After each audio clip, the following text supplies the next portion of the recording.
Magsalita ka, Oriang. Sabihin mo sa akin. Sabihin mo sa akin ang katotohanan. Ano nangyayari sa ating barangay? Dato Pula, ikay nalulungkot ko. Ngunit tuluyan nagdasakop ng mga aswang ang ating barangay.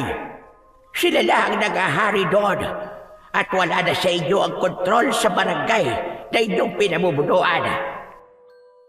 Walang laban ng mga mantring mangyan sa lakas namin mga aswang! Huwag kang magsalita ng tapos dahil kakainin mo yung sinasabi mo! Tapusin na natin to! Dato Pula! Magandang araw po sa inyong lahat. Ang kwentong inyong mapapakinggan ay tungkol kay Dato Pula na isang pinunong may kakaibang lakas at minahal ng kanyang buong barangay dahil sa kanyang kabutihan. Sa kanyang pamumuno, dumating ang isang grupo sa kanilang lugar sa pangunguna ni Mang Gubat. Dala ang mga alay at pangako ng kaunlaran. Tinanggap sila ni Dato Pula ng bukal sa loob. Walang kaalam-alam si Dato Pula na may masama palang hangarin si Mang Gubat sa kanilang barangay. Ngunit paano kung ang isa sa mga pinagkakatiwalaan ni Dato Pula ang magtataksil sa kanya? Magtagumpay kaya si Dato Pula sa pagdepensa sa kanyang bayan laban sa mga halimaw o tuluyan na silang lalamunin ng kadiliman? Ngunit bago po ang lahat mga idol, huwag po nating kalimutang mag-subscribe at i-hit ang notification bell sa aking YouTube channel na The Voice Addict at Apong Isaak para sa mas marami pang makapigil hiningang kwentong aswang at katatakutan mula sa mundo ng kababalaghan. Umpisahan na po natin ang kwento. Bata pa lang ay nakitaan na si Dato Pula ng kakaibang lakas. Sa murang edad ay nakakapagbuhat na siya ng sako-sakong palay. Lahat ay humanga nang mapatumba niya ang isang kalabaw sa pamamagitan lamang ng isang suntok dahil bigla siya nitong inatake. Kaya naman, marami na kagad ang nag-isip na balang araw ay siya ang papalit sa kanyang ama na si Dato Alon sa pamumuno sa kanilang barangay. Hindi naman nagkamali ang mga tao dahil nang pumanaw si Dato Alon ay si Dato Pula na ang pumalit dito. Ipinagpatuloy ni Dato Pula ang hangarin ng kanyang ama at yun ay ang protektahan ang lahat ng tao sa kanyang nasasakupan sa kahit na anong uri ng panganib at kalaban. Isang umaga, nakatayo si Dato Pula sa harapan ng malawak na palayan kung saan may mga taong abala sa pagtatanim. Nakasuot si Dato Pula ng isang bahag na may burda ng pula na tanda ng kanyang katungkulan. Pinagmasdan ni Dato Pula ang mga mamamayan na masigasig na nagtatrabaho. May ilan sa mga yon ang mabagal ng gumalaw at halatang pagod na. Ang iba naman ay masiglang nagtatawanan habang nagtatanim ng mga palay. Sa di kalayuan, nakita niya ang isang batang lalaki na si Uban na halos matumba sa bigat ng karga nitong punla. Agad niyang nilapitan ang bata. "Uban, iwan mo na ang karga mo. Magpahinga ka na sa lilim. Sabihin mo rin sa nanay mo na magpahinga na rin." Nagpasalamat ang bata kay Dato Pula. Nagtungo si Dato Pula sa gitna ng palayan at tinignan niya ang mga taong abala sa pagtatanim. "Yung mga napapagod na ho, maaari na ho kayo magpahinga. May inumin po sa lilim ng puno ng balete. Huwag niyo pong pilitin ang katawan niyo. Mas importante po na makapagpahinga kayo." Maraming nagpasalamat kay Dato Pula. May ilan na nagtungo sa puno ng balete para makapagpahinga. Napangiti si Dato Pula. Ang ugali niya na pagkakaroon ng malasakit sa nasasakupan niya ay namana niya sa kanyang ama. Kaya naman, gaya ng kanyang ama, ay nakuha niya ang respeto at paggalang ng kanyang nasasakupan. Dahil sa may ilan na nagpahinga, ay hindi nagdalawang isip si Dato Pula na tumulong sa mga pagtatanim ng palay. Lumusong siya sa putikan matapos kumuha ng punla. Ang kanyang mga kamay, na bagaman sanay sa paghawak ng sandata, ay marunong ding kumalinga sa lupa at mga pananim.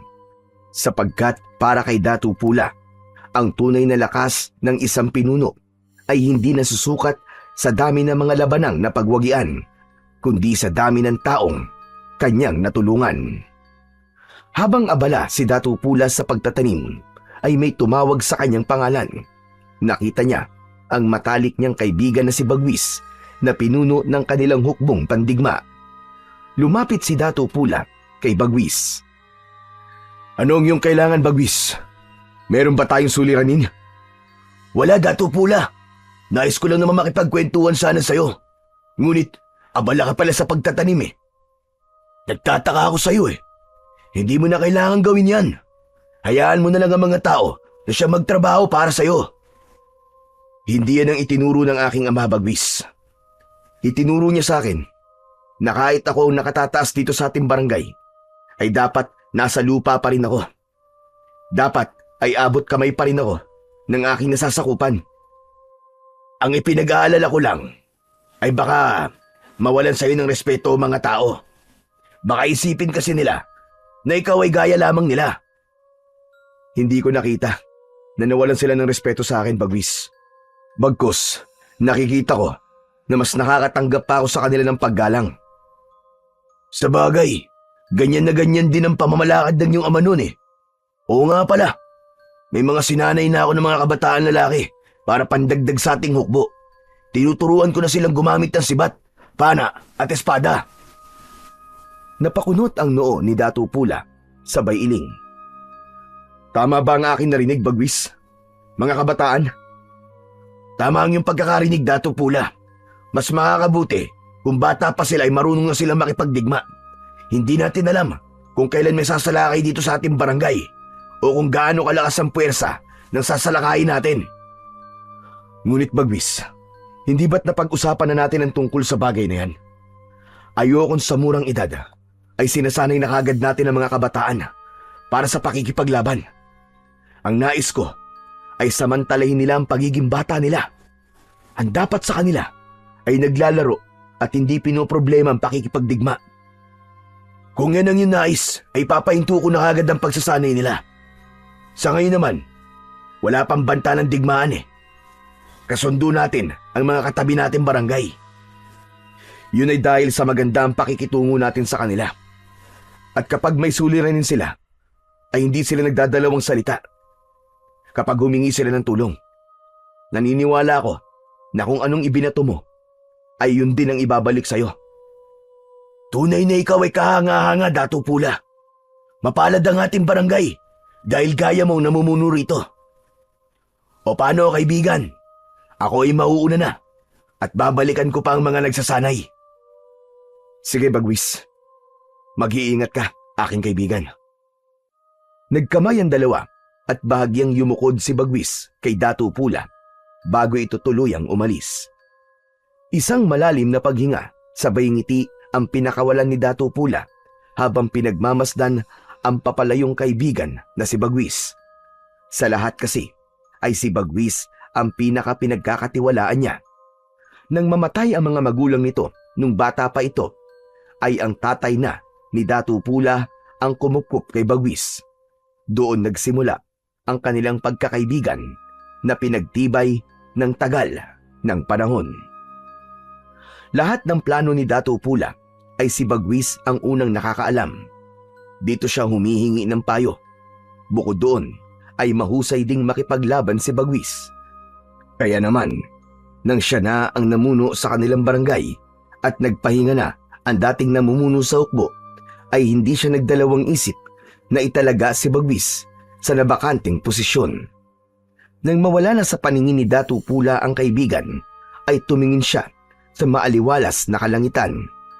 Humiling siya sa kanyang isipan na sana ay wala nang sumira pa sa kapayapaan na tinatamasa ng kanilang lugar.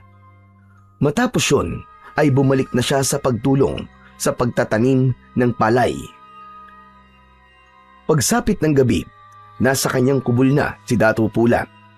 Maya-maya ay pumasok ang isang matandang babae na bahagyang nakakuba ang likod. Dumiretso ito kay Datu Pula at umupo sa tabi niya. Ang matandang babae ay si Nanang Oryang na isang manggagamot sa kanilang barangay. Mula ito sa pamilya ng mga babaylan, kaya naman may iba pang kakayahan si Oryang bukod sa panggagamot. Magandang gabi po. Ipinatawag niyo raw ako, Dato Pola. Oo, Nanang Oryang. Mabuti po't dumating ka na. Masakit po kasi ang likod ko dahil sa maghapon akong tumulong sa pagtatanim ng palay. Kung gano'n ay dumapa ka at hihilutin ko ang iyong likod, mahal na Dato. Tumalima naman agad si Datu Pula. Dumapa siya sa sahig ng kanyang kubol na gawa sa kawayan. Sinimulan na kagad ni Nanang Oryang ang paghihilot sa likod niya. Naaalala ko ang iyong namayapang ama dahil sa'yo. Gaya mo ay tumutulog din siya sa mga gawain dito sa ating barangay. Kaya hindi na ako nagtataka kung bakit marami rin ang nagmamahal sa'yo. Tunay na naging maayos ang pagpapalaki ni Dato Alon sa'yo. Alam ko po na ito po ang nais ng aking ama. Ang ipagpatuloy ko ang kanyang nasimulan. Batang paslit ka pa lamang, ay alam ko na magiging mahusay kang pinuno balang araw. Dato Pola, bukod sa kakaiba mong lakas, ay saksi ako na bukas na ang iyong puso sa pagtulong noon pa man. Maraming salamat po, Nanang Oryang. Ngunit magpahanggang sa ngayon po, ay hindi ko talaga mawari kung bakit po ako malakas at kung saan nanggagaling ang kakayahan ko na yun. Dato Pola, hindi yata nabanggit sa'yo ng ama't ina mo na pinagdasal ka nila sa mga diwata. Ano po, Nanang Oryang? Pinagdasal nila ako sa mga diwata? Yung maihiwagan nila lang na naninirahan po sa kagubatan? Sila nga, mahal na Dato. Tinulungan ko noon ang iyong ama at ina na ipagdasal ka sa mga diwata. Nais nila na magkaroon ng anak, ngunit hindi nabubuntis ang iyong ina. Ilang araw din silang humiling doon sa makapangyarihang diwata sa gubat, hanggang sa ipinagkaloob ka na nga ng diwata sa iyong mga magulang. Marahil ay sa diwata na galing ang pambihira mong lakas, Dato Pola. Kung ganun, dapat ho pala ako magpasalamat sa mga diwatang yun, Nanang Oryang. Napakalaking bagay po ng lakas na meron ako dahil walang digmaan ang hindi natin na ipapanalo. Kaya takot ang mga mananakop sa ating lugar ay dahil sa'yo. Hindi na muna nagsalita si Datu Pula at dinaman niya ng gusto ang bawat hagod ng kamay ng daliri ni Nanang Oryang. Unti-unti ay guminhawa ang pakiramdam niya at bahagyang nabawasan ang pananakit ng kanyang likod. Matapos ang paghihilot ay kumuha si Nanang Oryang mula sa sisidlan nito ng ilang piraso ng dahon. Pinahira nito yun ng langis at idinarang sa apoy sa gasera. Inilagay nito ang mainit-init na mga dahon sa likod ni Datu Pula. Tapos na po, Dato Pola. Huwag niyo po muna basain ang katawan niyo ngayong gabi. Maraming salamat po, Nanang Oryang. Sandali po, huwag po muna kayong aalis. Bibigyan po kita ng kamote bilang kabayaran. Hindi na kailangan. Isang karangalan sa akin na mapagsilbihan ang dato ng barangay na ito. Sige ho, ako po ay aalis na. Tunay ho bang hindi niyo po tatanggapin ang inaalok kong kabayaran? Hindi, Dato Pola. Maraming salamat na lamang po. Kung ganun po, ay mag-iingat po kayo sa inyong pag-uwi. Maraming salamat po, Nanang Oryang. Marahang tumango ang matandang babae. Kinuha na nito ang dala nitong sisidlan. Nang tumayo si Nanang Oryang, ay tumayo na rin si Datu Pula. Inihatid niya ito palabas sa kanyang kubo. Nasa labas na si Nanang Oryang nang bigla itong huminto at humarap kay Datu Pula. May nakalimutan ho ba kayo, Nanang Oryang? Oo, may nakalimutan ako sabihin sa'yo, mahal na dato. Ano ho yun? Alam ko na payapa ang isipan mo dahil matagal na simula na magkaroon ng digmaan dito sa ating barangay nung sinubukan ng mga mananakop na dayuhan na sakupin ang ating lugar. Ngunit ako ay nababahala sa aking panaginip. Isang panaginip na ilang gabi nang dumadalaw sa akin. Kinakabahan po ako sa inyong sinasabi, Nanang Oryang. Ano ho ba ang panaginip na ito? Malalim na huminga si Nanang Oryang at bumakas ang pagkabahala sa mukha nito bago ito magsalita. Sa aking panaginip ay nakita ko ang pagbaha ng dugo sa ating barangay. May mga halimaw na umaatake sa mga tao. Naiiba sila sa mga mananakop, mahal na dato. Iba ang kanilang anyo. Para silang mga nilalang na hinukay mula sa kailaliman ng lupa. Wala ka bang nakitang pangitain sa kung ano mangyayari sa ating barangay sa mga susunod na araw, Nanang Oryang? Wala, Dato Pola. Tanging ang panaginip lang na yon ang aking basihan. Kaya wala akong tiyak at malinaw na pangitain sa ngayon. Ngunit malakas ang aking pakiramdam na ang panaginip na yon ay isang babala. Huwag ho kayo mag-alala, Nanang Oryang. Handa ang ating hukbo kung sakaling may magtangka muling sakupin ng ating barangay. Handa sila sa kahit na anong uri ng pakikipagdigma. Sana ka ay muli tayo magwagi kung sakaling may magsimula ng kaguluhan sa ating lugar. Sige ho, Dato Pola. Ako po ay magpapaalam na. Inilapat ni Oryang ang palad nito sa tapat ng puso nito at bahagyang yumukod. Matapos yun ay naglakad na ito palayo sa kubol ni Dato Pula. Biglang nilukob ng kakaibang kaba ang dibdib ni Dato Pula dahil sa sinabi ni Nanang Oryang. Kahit sabihin na panaginip lamang yon at hindi isang pangitain, ay kilala niya si Nanang Oryang na kahit panaginip nito ay nagkakaroon ng katotohanan. Kaya naman, naisipan niya na kausapin bukas si Bagwis upang ihanda nito ang mga kalalakihang kasama sa hukbo upang maghanda sa digmaan na maaaring sumiklab sa kanilang barangay. Nang mga sumunod na araw, ay agad na nagtungo si Dato Pula sa kubol ni Bagwis. Naabutan niya itong kumakain ng nilagang saging na saba. Inaya siya nitong kumain, ngunit tumanggi siya. Nagtungo si Nanang Oryang kagabi sa aking kubol, Bagwis. Hindi ba't pinatawag mo siya sa akin? Dahil ang sabi mo ay nananakit ang iyong likod. Masakit pa rin ba ang likod mo, Dato? Hindi na.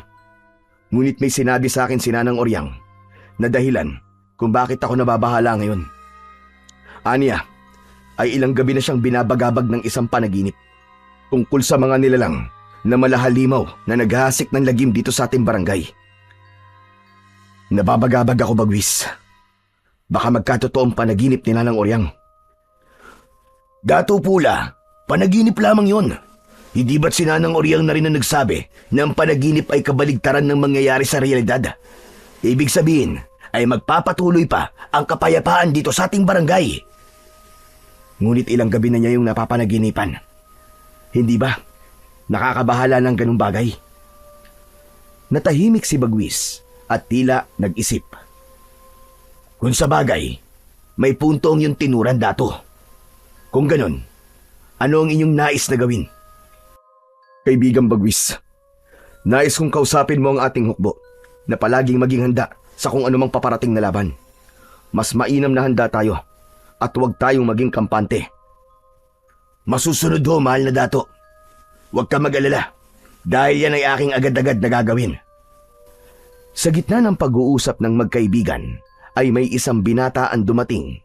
Anito ay natagpuan si Nanang Oryang na sugatan sa bukana ng kagubatan. Kinabahan si Dato Pula at kasama si Bagwis ay nagtungo sila sa kubol ni Nanang Oryang. Labis ang awang naramdaman ni Dato Pula nang makita ang kalagayan ni Nanang Oryang. Nakahiga ito sa banig at halatang nangihina. Puno ng sugat ang buong katawan nito may mga kalmot at kagat. Ang iba ay mababaw, ngunit meron ding malalalim. Lumapit sina Dato Pula at Bagwis sa matanda. Nanang Oryang, ano pong nangyari sa inyo? Bakit po kayo puno ng sugat? Inatake ka ba ng mabangis na hayop sa gubat? Sana ka ay mabangis na hayop na lang ang gumawa nito sa akin, mahal na dato. Ngunit hindi hayop ang umatake sa akin kagabi habang ako ay pauwi mula sa iyong kubol. Kung ganun Nanang Oryang, ano po ang umatake sa inyo? Sabihin nyo! Isang nilalang na may nakakatakot na anyo. Para siyang aso na may katawan na gaya sa tao. Matutulis ang kanyang mga kuko at ngipin. Ang mga mata niya ay namumula. Dato Pula, mukhang nagaganap na ang aking panaginip. Sa tingin ko ay nandito na sa ating barangay ang mga halimaw. Sigurado ho ba kayo sa inyong nakita Nanang Oryang? Baka kayo po ay namamalikmata lamang. Ngayon ko lang nalaman na may ganun palang mga nilalang. Sigurado ko, Bagwis. Hindi ako maaaring magkamali. Isang halimaw ang umatake sa akin. Nagtago ko sa kagubatan upang iligtas ang aking sarili hanggang sa nawalan na ako roon ng ulirat. Nanang Oryang, sa ngayon ay huwag muna nating isipin ang halimaw na iyong tinutukoy. Ang dapat nating pagtuunan ng pansin ay ikaw. Napakarami ng inyong sugat, Nanang Oryang. May magagawa po ba kami para matulungan ka po? Ni mga ato, ang albularyo sa kabilang barangay. Siya lamang ang kilala kong manggagamot na malapit dito sa ating lugar. Kung maaari ay ipatawag niya siya, mahal na dato, upang gamutin ang aking mga sugat. Huwag ko kayo mag-alala, Nanang Oryang. Ipapatawag ko po kagad siya upang ikaw po ay magamot na. Patawarin niyo po ako. Kung hindi sana kita pinatawag kagabi sa aking kubol, ay hindi ito mangyayari sa inyo. Umiling si Nanang Oryang at saka ngumiti. Wala ho kayong kasalanan, mahal na dato. Ito ay nakatakdang mangyari sa akin. Isa pa, maganda na rin na nasiguro natin na may halimaw nga dito sa ating barangay. Nang sa gayon ay makapaghanda na ang ating hukbo. Si Bagwis na po ang bahala sa bagay na yan. Sa ngayon po, ay mag-uutos na po kagad ako upang ipatawag si Amang Ato. Matapos ang pakikipag-usap ni Dato Pula at Bagwis kay Nanang Oryang, ay pinabantayan ito ni Dato Pula sa ilang kababaihan. Nag-utos agad siya na pumunta sa kabilang barangay upang ipatawag si Amang Ato. Habang naglalakad sina Dato Pula at Bagwis patungo sa lugar ng pagsasanay, ay hindi napigilan ni Bagwis ang magtanong. Dato Pula, sa tingin mo ba ay may katotohanan na sinabi ni Nanang Oryang na isang halimaw ang umatake sa kanya? Kung iisipin, ay mahirap talaga yung paniwalaan. Ngunit kilala naman natin si Nanang Oryang. Hindi siya sinungaling na tao at walang dahilan para magsinungaling siya. Kaya naman naniniwala ako sa kanya, Bagwis. Pagsapit nila sa kampo ng mga mandirigma, agad na ipinaalam ni Bagwis sa mga kalalakihan na naroon ang nangyari kay Nanang Oryang. Pinaghanda nito ang mga yon kung sakaling may umatake nga na mga halimaw sa kanilang barangay. Sinabi rin ni Bagwis na paigtingin pa ng mga ito ang kanilang pagsasanay. Matapos yun ay umalis na si Dato Pula at bumalik siya sa kanyang kubol. Mula sa isang kahon na yari sa matigas na uri ng kahoy ay kinuha niya ang isang matalim na espada na ang hawakan ay may mga nakaukit na simbolo. Ang espadang yon ay dating pagmamay-ari ng kanyang namayapang ama. Ipinamana nito yon sa kanya bago ito sumakabilang buhay. Aking ama, gabayan niyo po ko. Kailangan ko po ang inyong basbas sa digmaang maaaring sumiklab sa ating barangay. Bigyan niyo po ko palagi ng lakas at tatag ng katawan at talas ng isipan upang maprotektahan ko po ang ating nasasakupan. Kinuha ni Datu Pula ang kaluban at isinabit niya yon sa bewang. Inilagay niya ang espada sa kaluban at saka siya lumabas upang balikan si Nanang Oryang sa kubol nito. Nais niyang makasiguro na magiging ligtas si Nanang Oryang dahil napakalaki ng tulong na nagagawa nito sa lahat ng mamamayan sa kanilang barangay sa pamamagitan ng kaalaman nito sa panggagamot.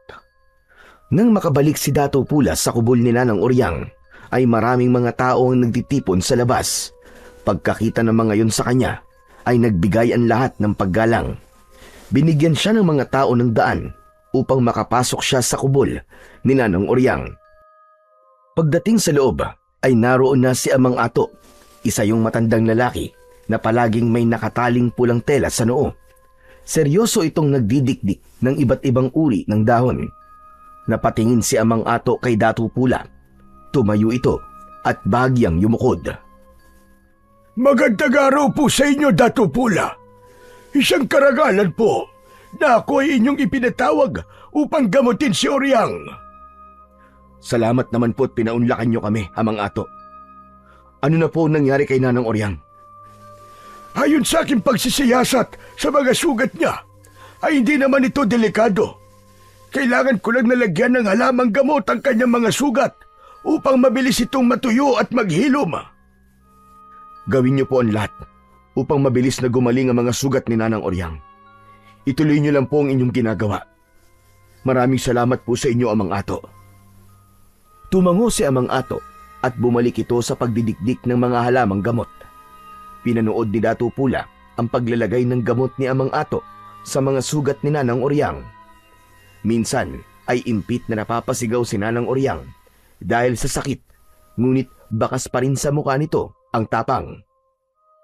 Matapos gamutin ang mga sugat ni Nanang Oryang, ay muling lumapit si Amang Ato kay Datu Pula. Sinabi nito na baka maaaring paalisin ni Datu Pula ang mga tao sa labas dahil meron silang mahalagang pag-uusapan. Sumang-ayon naman kagad si Datu Pula at isang pakiusap lang niya sa mga tao ay umalis na ang mga yon. Nang wala na ang mga tao sa labas, ay binalikan ni Datu Pula si Amang Ato na nakaupo sa tabi ng nakahigang si Nanang Oryang. Amang Ato, nagsialisa na po mga tao. Ano po ang inyong sasabihin? Ramdam ko na ito ay mahalaga para paalisin mo mga tao sa labas. Napakahalaga nito, Datu Pula. Naikwento sa akin ni Oryang ang nangyari sa kanya kagabi. Anya, isang halimaw ang umatake sa kanya na muntik pa siyang patayin. Sa tingin ko, ay alam ko ang halimaw na tinutukoy niya. Sila ang tinatawag na aswang. Napakunot ang noo ni Datu Pula sa sinabing yon ni Amang Ato. Pinilit niyang alalahanin kung saan niya narinig ang salitang binanggit ni Amang Ato, ngunit tila bago yon sa kanyang pandinig. Amang Ato, anong aswang po ang sinasabi niyo? May nakapagsabi sa akin na ang mga aswang daw ay nilalang mula sa kadiliman. Sila ay may kakayahang mag-anyong tao sa umaga at halimaw naman pagsapit ng gabi. Ang pagkain nila ay tayong mga tao. Lahat ay kanilang gagawin upang maibsan ang kanilang gutom at uwaw sa ating laman at dugo. Amang Ato, nakakakilabot naman po ang inyong sinasabi. Ngunit saan po nagmula ang mga aswang na ito? Mula sa mga dayuhan na Kastila. Sila ang may dala nito sa ating bansa. Sa aking pagkakaalam, may kakayahan ang isang aswang na gawing aswang o hawaan ang isang tao. Nakarating din sa akin na ang layunin ng mga aswang ay masakop ang malaking bahagi ng ating bansa upang sila ang maghari dito, habang tayong mga tao ay magiging alipin nila o pagkain nila. Tama ang panaginip ko, Datu Pula. Mga halimaw ang maaaring susunod na mananakop dito sa ating barangay. Dadanak ang dugo kung hindi tayo agad nakikilos.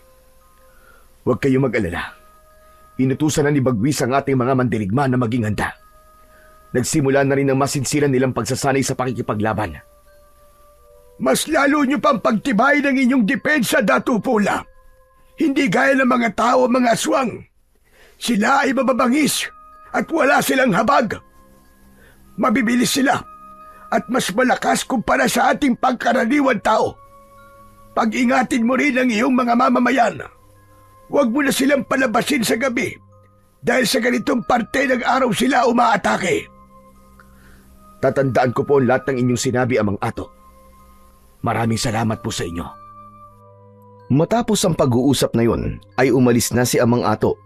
Muling tinawag ni Datu Pula ang ilang kababaihan upang magbantay kay Nanang Oryang. Hindi niya binaliwala ang paalala ni Amang Ato. Ayaw niyang isipin na hindi totoo ang aswang at baka kapag naging kampante siya, ay magsisi siya sa bandang huli. Hindi naging kampante si Datu Pula, kaya naisipan niyang tulungan si Bagwis sa pagsasanay ng kanilang hukbo ng mga mandirigma. Sa gilid ng ilog ay nagtipon ang higit 20 mandirigma. Bawat isa ay may bitbit na sibat, kalasag o kampilan. Ang araw ay nasa tuktok na ng langit at ang init ay tila lalo pang nagpapakulo sa damdamin ng mga naroon. Alam ko na kayo ay nagtataka kung bakit ako nandito. Magmula sa araw na ito, ay makakasama niyo na ako sa inyong pagsasanay sa pakikipaglaban. Kailangan natin maging handa sa pagdating ng digmaan na ngayon lang natin mararanasan. Nagsimula ang pagsasanay sa tamang pagbitaw ng sibat. Si Bagwis ang unang nagturo at ipinaliwanag nito ang wastong paggamit ng sibat. Lumapit si Datu Pula sa gitna at nagsimulang magpakita ng kakaibang paggamit ng espada sa pakikipaglaban. Lahat ay may paghangang pinanood siya. Isa-isang nagtungo ang mga mandirigma upang gayahin ang ginawa ni Datu Pula. Ang mga nagkamali ay ginabayan niya sa maayos na paraan. Habang lumilipas ang oras, ay unti-unti nang nakakaramdam ng pagod ang lahat. Ngunit kahit isa ay walang nagpahinga. Lahat ay determinado sa pagsasanay upang protektahan ang kanilang barangay.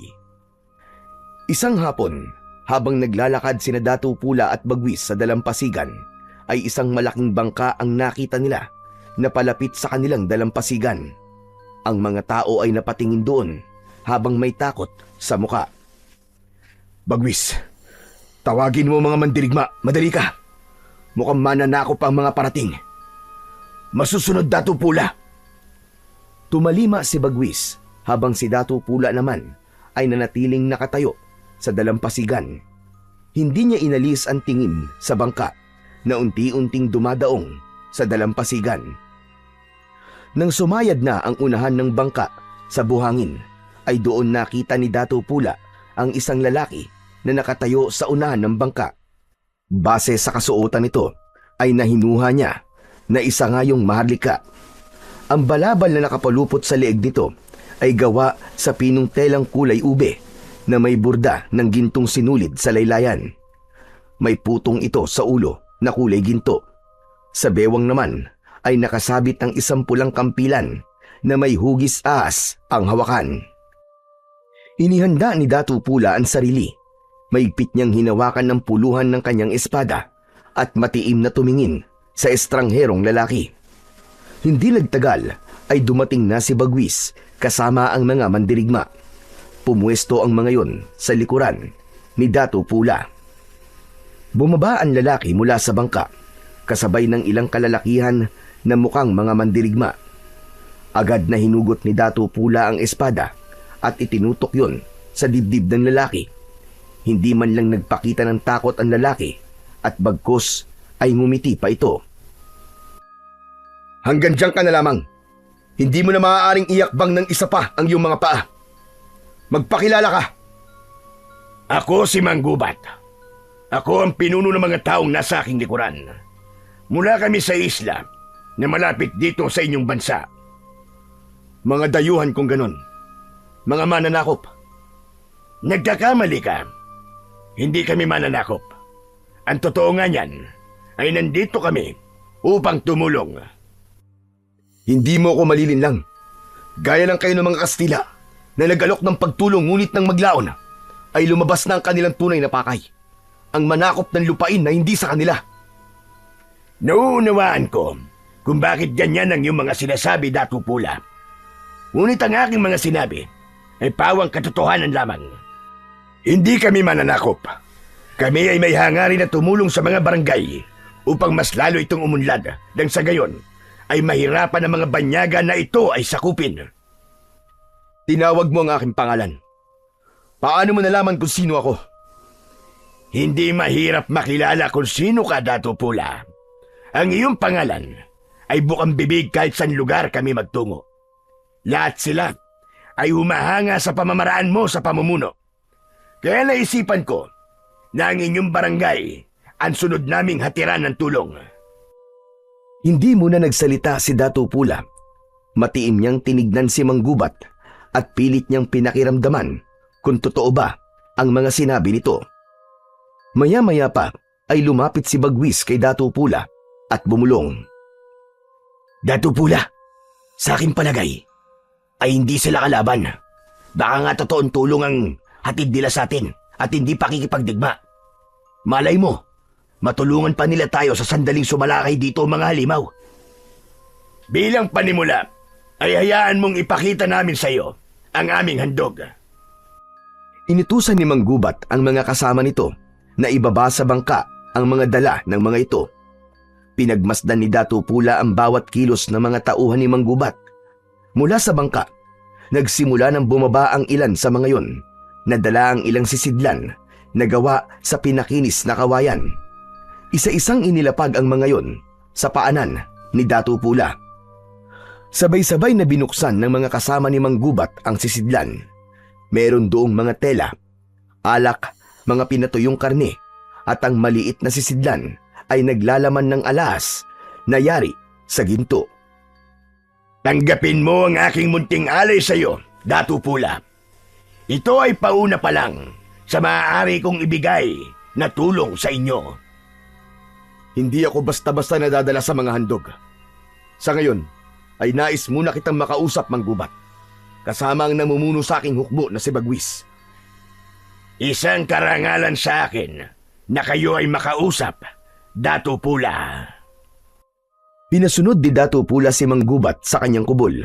Kasabay niyang naglalakad si Bagwis habang nasa likod nila si Manggubat. Pagdating nila sa kubol ni Datu Pula, ay naupo sila sa kawayang sahig. Dinulutan ito ni Bagwis ng mainit na salabat at doon na sila nagsimulang mag-usap. Paumanhin sa uri ng pagsalubong ko sa inyo, Manggubat. Kami ay nag-iingat lamang dahil sa mga mananakop. Gaya ng aking tinurang kanina, ay naiintindihan ko. Alam ko na kayo ay nag-iingat lamang. Wala kami rito para manakop, kundi para tumulong. Ano-ano naman tulong ang inyong maibibigay sa amin, Manggubat? Edukasyon. May mga kasama ako na kayang turuang magbasa ang mga bata at ang iba pa nais matutong magbasa. Kapag may kaalaman, ang mamamayan sa isang barangay ay magdadalawang isip ang mga mananakop na ang kilin ng barangay na yun dahil iisipin nila na matatalino ang mga taong nakatira dito. May kakayahan din kami sa pagtatayo ng mas matibay na mga kubol. Mas magiging maunlad ang inyong barangay kung matitibay ang tirahan ng mga tao rito. Magtuturo rin kami ng epektibong estratehiya sa pangangaso, pangingisda at pagtatanim. Tumango-tango si Datu Pula. Ang totoo ay maganda ang lahat ng mga sinabi ni Manggubat, lalo na sa edukasyon. Marami sa mga tao sa barangay nila ang hindi marunong magbasa at magsulat. Ngunit hindi pa rin siya kumbinsido sa mga sinabi ni Manggubat, kaya humingi siya ng opinyon mula kay Bagwis. Bagwis, ano sa palagay mo? Tatanggapin ba natin ang tulong na inaalok ni Manggubat? Sa aking palagay, ay nararapat na tanggapin natin, Datu Pula. Wala akong nararamdamang masama sa pagdating nila. Malaki ang may tutulong nila sa atin. Muling tumingin si Datu Pula kay Manggubat. Kung akin tatanggapin ang tulong nyo, ano naman ang magiging kapalit? Wala kaming hinihinging kapalit, Datu Pula. Ang aming pagtulong ay bukal sa aming mga puso. Kung ganun, ay tinatanggap ko na ang inyong tulong. Ngunit sa oras na may nakita akong mali o masama sa inyong ginagawa, ay kamatayan ang inyong sasapitin. Nagkakaintindihan ba tayo? Naiintindihan ko, mahal na dato. Maraming salamat. Inilahad ni Manggubat ang isang kamay at walang pag-aalinlangan na tinanggap naman yon ni Datu Pula. Kinabukasan ay agad na ipinag-utos ni Datu Pula ang pagpapatayo ng mga kubol sa silangang bahagi ng barangay na may sapat na distansya mula sa mga tahanan ng kanyang mga nasasakupan. Kumilos ang buong komunidad upang magtulong-tulong sa pagkuha ng mga kawayan. Bumuo ang mga ito ng haligi. Ang mga kababaihan naman ay gumawa ng pawid para sa bubong. Sa loob ng ilang araw ay natapos na ang 6 na may kalakihang kubol para kina Manggubat. Agad namang ginawa ni Manggubat ang mga ipinangako nito kay Datu Pula. Nagsimulang turuan ng mga kasama nito ang mga bata na magbasa at magsulat. Tinuruan din ng mga ito ang ilan sa ibang paraan ng pangangaso at pangingisda, habang si Manggubat ay personal na kinausap ang mga magsasaka at nagbigay ito ng mungkay tungkol sa pagtatanim. Lahat ng yun ay nasaksihan ni Datu Pula at hindi niya maikakaila na masaya siya sa pagbabagong nangyayari sa kanilang barangay simula nang dumating sina Manggubat. Alam niya na kapag nagtagal pa roon sina Manggubat ay mahihirapan na ang mga mananakop na sakupin ang kanilang barangay. Isang gabi, isang espesyal na pagdiriwang ang naganap sa barangay ni Datu Pula. Ang selebrasyon na yon ay inihandog ni Datu Pula kina Manggubat bilang pasasalamat sa napakaraming tulong na ibinigay nito sa kanila. Sa gitna ng malawak na liwasan ay umuugong ang musika mula sa tambol at kudyapi habang may mga kabataang sumasayaw. Sa isang gilid ng liwasan, nakaupo si Datu Pula sa isang mataas na upuang yari sa punong kahoy. Katabi niya si Manggubat na nakasuot ng marangyang balabal. Sa kabilang tabi naman ay naroon si Bagwis. May ngiti si Datu Pula habang pinagmamasdan ang kasiyahan. Sa gitna ng gabi ay inihain na ang mga inihaw na isda, karne ng baboy damo at mga banga ng alak. Sinalina ng alak ni Bagwis ang mga baso nila na yari sa katawan ng kawayan. Magkakasabay na ininom nilang 3 yon. Napakasarap ng alak na ito. Manamis-namis. Hindi gaya ng mga alak na aking natikman. Ang alak na yan ay tinatawag naming basi. Gawayan sa tubo, kaya may tamis kang malalasahan. Hayaan mo, at sa paglisan nyo sa aming barangay, ay bibigyan kita ng ilang banga ng basi. Maraming salamat kung ganoon, Datu Pula. At maraming salamat din sa selebrasyong ito na inialay mo para sa amin ng aking mga kasamaan. Ngunit sa totoo lang, ay hindi nyo na kailangan magsagawa ng ganitong uri ng selebrasyon. Hindi kami humihingi ng kahit na anong kapalit sa aming ginagawa. Hayaan mo lang kaming pasalamatan kayo sa paraang alam namin.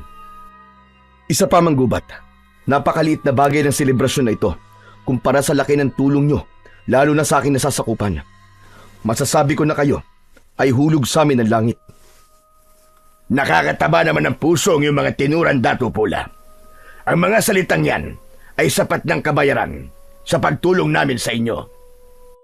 Nagpatuloy ang pag-inom nila ng alak habang masayang nag-uusap. Nang makalimang baso na si Datu Pula ay nakaramdam na siya ng konting pagkahilo. Sanay siya sa pag-inom ng basi, ngunit tila iba ang epekto nun sa kanya nung gabing yun. Sasalinan sana ulit ni Bagwis ng alak ang baso niya, ngunit agad niyang hinawakan ang braso nito. Tama na Bagwis.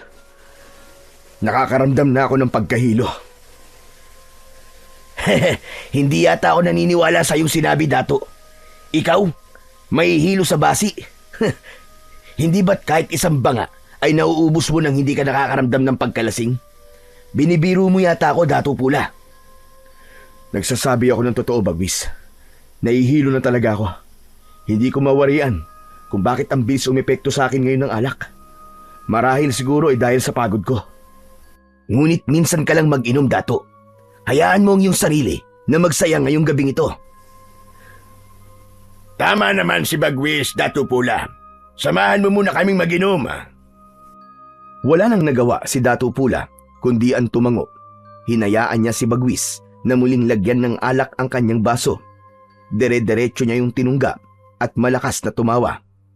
Patuloy pa rin ang pag-iinom nilang tatlo hanggang sa natapos na ang kasiyahan.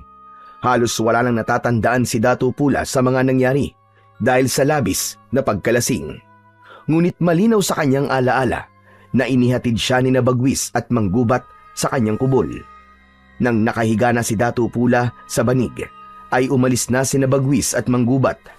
Agad siyang nakatulog at isang napakasamang panaginip ang dumalaw sa kanya.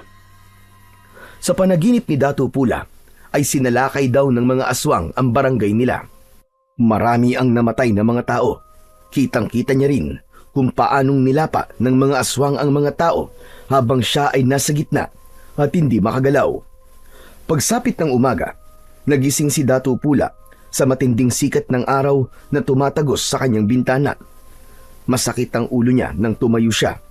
Nag-inat siya ng katawan at bigla siyang natigilan nang makarinig siya ng iyakan sa labas ng kanyang kubol. Nagmadali siyang lumabas at sumalubong sa kanya ang napakaraming tao na nag-iiyakan sa labas. Biglang lumapit sa kanya si Bagwis na may natuyupan dugo sa katawan. Bagwis, anong ibig sabihin nito? Anong nangyari? Bakit nag-iiyakan ng mga tao at may dugo ang iyong katawan? Dato Pula, kagabi, matapos ka naming iatid ni Manggubat sa iyong kubol, ay sinalakay tayo ng mga aswang. Marami ang namatay, Dato Pula. Ano? Paano yun nangyari?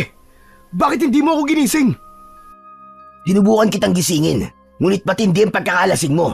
Kahit ang pagmulat ng iyong mga mata, hindi mo magawa. Patawarin mo ako, Dato Pula. Hindi ko nagawang iligtas sa mga tao. Masyadong malalakas sa mga aswang at napakarami nila. Kahit tinulungan tayo ni Manggubat, ay wala pa rin tayong naging laban sa puwersa nila. Naluluwang tinignan ni Dato Pula ang mga taong nasa kanyang harapan. Nagulat siya nang may isang babaeng sumigaw at sinisi siya kung bakit maraming tao ang namatay. May nagtanong pa kung nasaan si Dato Pula habang pinapatay ng mga halimaw ang mahal nila sa buhay. Hindi nakapagsalita si Dato Pula ng mga sandaling yun. Nais niyang magpaliwanag, ngunit walang salitang lumalabas sa kanyang bibig. Si Bagwis ang humarap sa mga taong nagagalit nang mapansin ito na nakatulala si Dato Pula. Sandali lang mga kanayon. Huwag nating sisihin ang ating dato sa nangyari. Ang pagsalakay ng mga halimaw na tinatawag na aswang ay hindi kagustuhan ni Dato Pula at wala siyang kontrol sa mga bagay na yon. Mas mainam siguro na magsiuwi na muna kayo sa inyong mga tahanan at asikasuhin niyo muna ang katawan ng mga namatay niyong mahal sa buhay.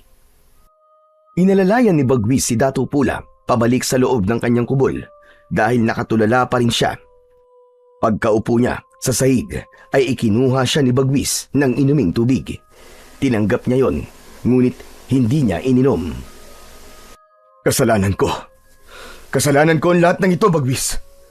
Kung hindi ko hinayaan ang aking sarili na malasing, ay magigising sana ako nung nagkaroon ng kaguluhan. Kaibigan Dato Pula, kung ang alak ang sisisihin mo, ay ako ang dapat nasisihin mo. Ako nagpamulit na painumin ka ng alak kahit sinabi mo na nahihilo ka na. Ngunit kahit na anong pilit mo, kung patuloy sana akong tumanggi, ay hindi ako malalasing ng sobra.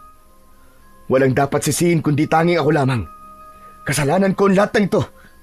Sigurado ako na kung nasan man ang aking ama, ay ikinahihiya niya ako ngayon. Wala akong kwentang pinuno. Napaka-irresponsable ko, Bagwis. Hindi na napigil pa ni Dato Pula ang kanyang mga luha. Kumawala na yon at wala na siyang pakialam kahit nakita siya ni Bagwis na umiiyak. Sa pagkakataon na yon ay dumating si Manggubat. May sugat ito sa pisngi at maging ang kasuotan nito ay may bahid ng dugo. Dato Pula, galing ako sa liwasan. Tinulungan ko ang mga tao na tipunin doon ang mga bangkay na namatay sa pagsalakay ng mga halimaw. Tumayo si Dato Pula at gamit ang kamay ay pinunasan niya ang kanyang luha. Magtutungo ko sa liwasan. Kailangan magpakita ko sa mga tao. Dapat ay makiramay ako sa kanila. Ngunit sa tingin ko ay hindi magandang gawin mo yan sa ngayon, Dato Pula. Nakita mo ang galit ng mga tao kanina sa'yo. Sa ngayon ay sarado pa ang kanilang isipan. Kapag bumaba na ang emosyon nila, ay saka mo sila kausapin. Wala na nga ako nung sumalakay ang mga aswang. Tapos wala pa rin ako habang sila'y nagluluksa. Pupuntahan ko sila, Bagwis. At hindi mo ako mapipigilan. Wala nang nagawa si Bagwis nang lumabas si Dato Pula sa kanyang kubol. Dire-diretso siyang naglakad habang nakasunod sa kanya sina Bagwis at Manggubat. Habang naglalakad ay hindi nakaligtas kay Dato Pula ang galit na tingin ng mga tao sa kanya.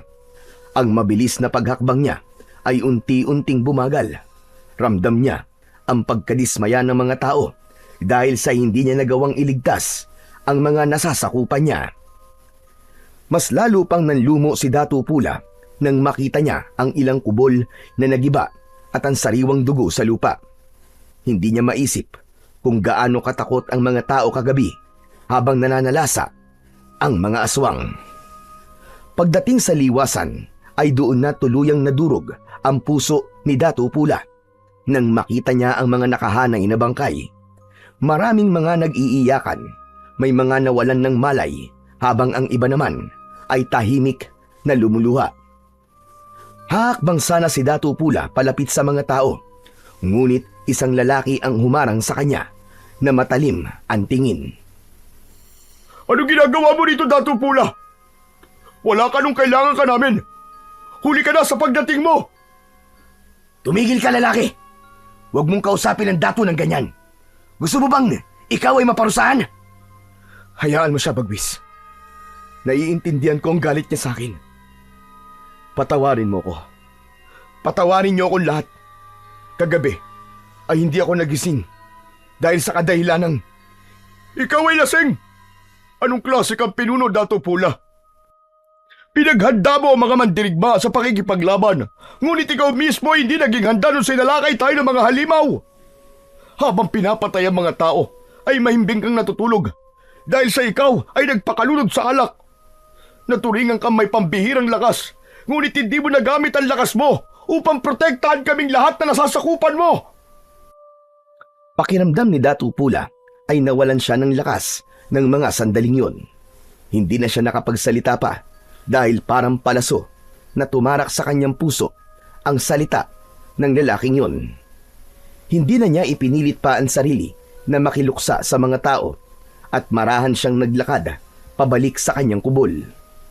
Sa mga sumunod na araw ay mas lalong naramdaman ni Dato Pula ang panlalamig ng mga tao sa kanya.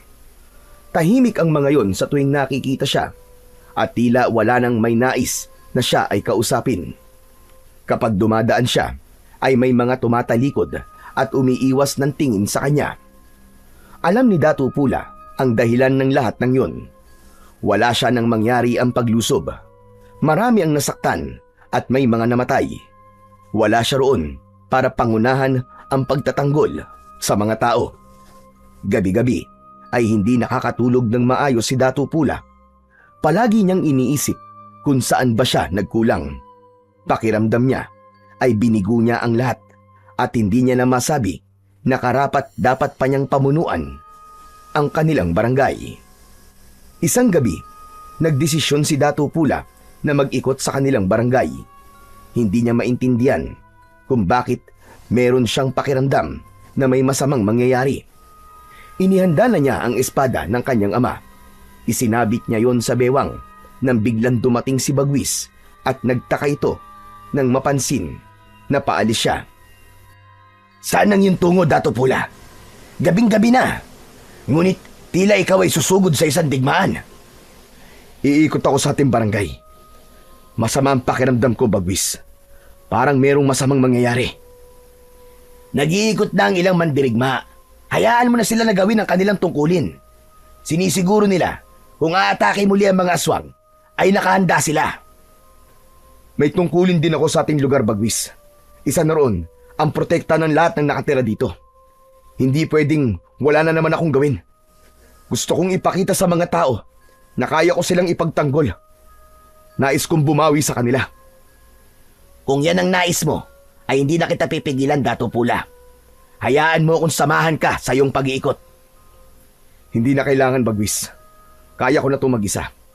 Samahan mo na lamang ang iba. Pamunuan mo sila. Sigurado ka ba, mahal na Dato? Oo, Bagwis. Sigurado ako. Sige na. Mauuna na ako. Mag-iingat ka sana, Bagwis. Mag-iingat rin ho kayo, Dato Pula. Nilisan na ni Dato Pula ang kanyang kubol. Habang naglalakad, ay naisip niya na maaaring sa mismong barangay umiikot sina Bagwis. Kaya nagdesisyon siya na sa gubat siya umikot upang masiguro niya na walang aswang na nagtatago doon. Mag-isang pumasok si Dato Pula sa kagubatan. Maliwanag ang sikat ng buwan, kaya kahit paano ay nakikita niya ang paligid. Hindi yun ang unang beses na naglakad siyang mag-isa sa kagubatan. Ngunit ngayon ng sandaling yon ay may kung anong bigat ang hangin na parang may mga matang nakatitig sa kanya mula sa dilim. Hinawakan niya ang hawakan ng kanyang espada at inihanda niya ang sarili sa anumang panganib. Hanggang sa may narinig siyang pag-angil na tila mula sa isang mabangis na hayop. Huminto siya at nakiramdam sa paligid. May tao ba dyan? Kung sino ka man, lumabas ka at magpakita sa akin! Mula sa likuran ng mga puno ay sabay-sabay na lumabas ang mga aswang. Lahat ay nakatingin kay Dato Pula na para bang isa siyang masarap na putahe. Tuluyan ng hinugot ni Dato Pula ang espada mula sa kaluban.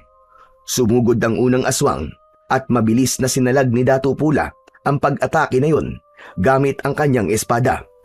Isang mabilis na hiwa sa leeg ng aswang ang pinatikim niya rito at bumagsak ito ng pasadsad sa lupa. Sumunod pa ang dalawa at sa isang ikot ng kanyang katawan ay naputol ang braso ng isa at nahati ang katawan ng ikalawa. Ngunit hindi tumigil ang pagdating ng mga halimaw.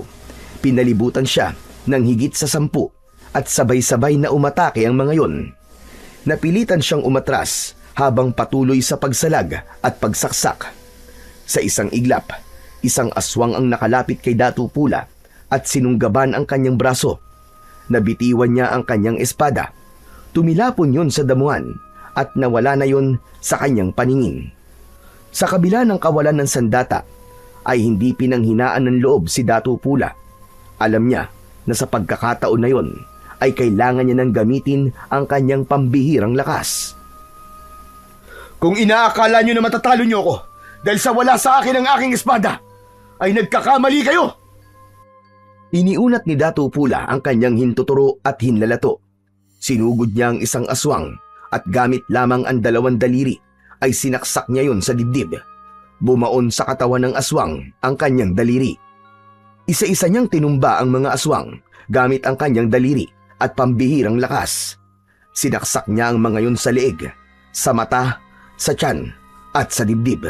Ngunit sa hindi inaasahang pangyayari ay isang aswang ang matagumpay na nakalapit sa likuran ni Dato Pula.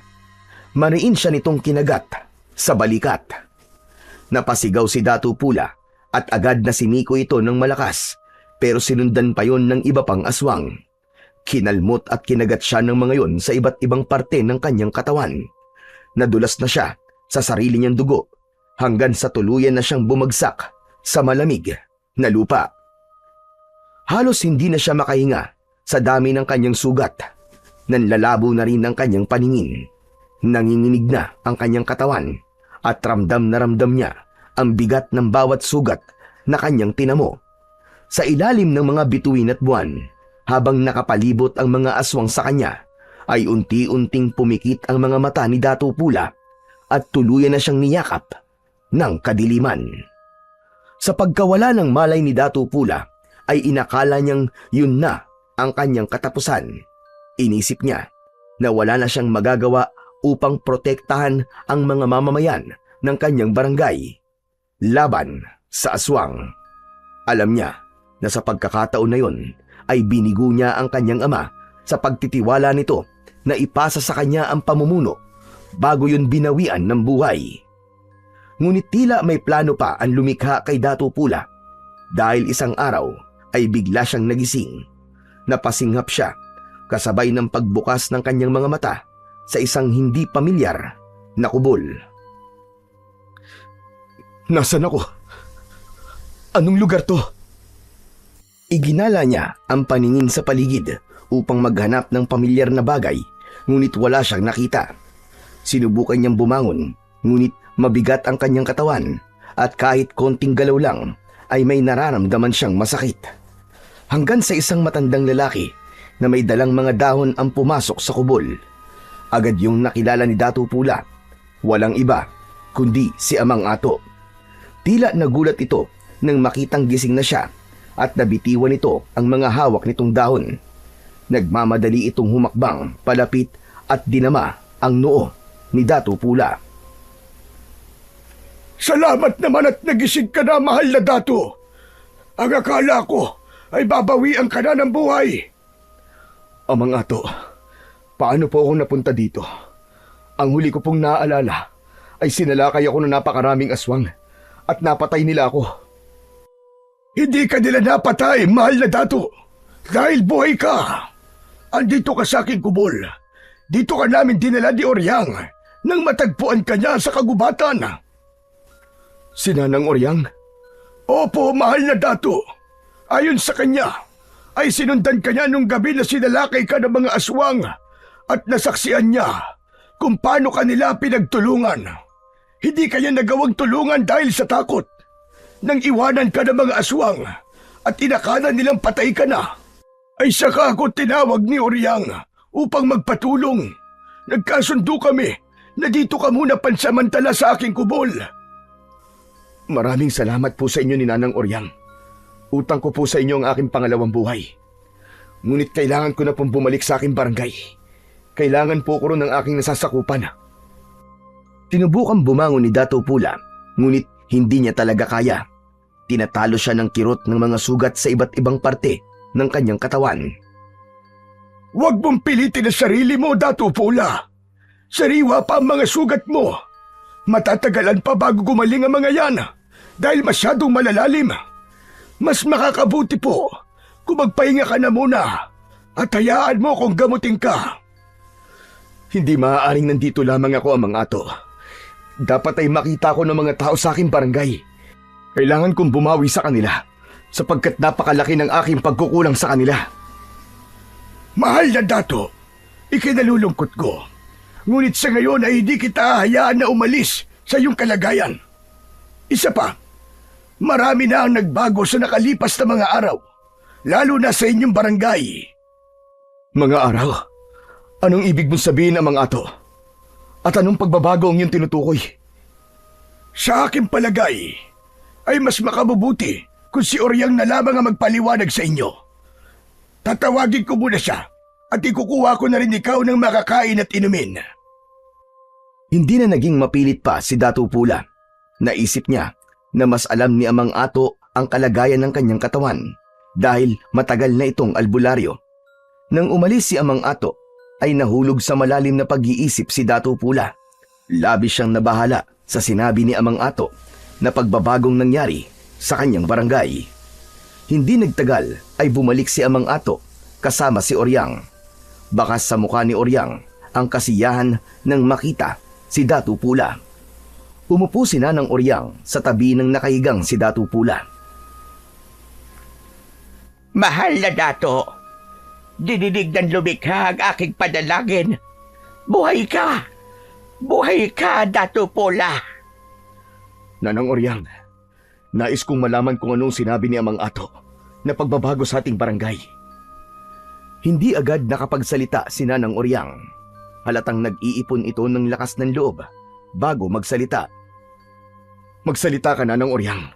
Sabihin mo sa akin ang katotohanan. Ano nangyayari sa ating barangay? Mahal na Dato, ikinalulungkot ko. Ngunit tuluyan ang nasakop ng mga aswang ang ating barangay.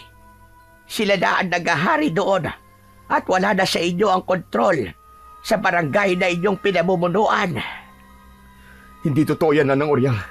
Imposible. Nagawain ng mga aswang sa loob lamang na magdamag.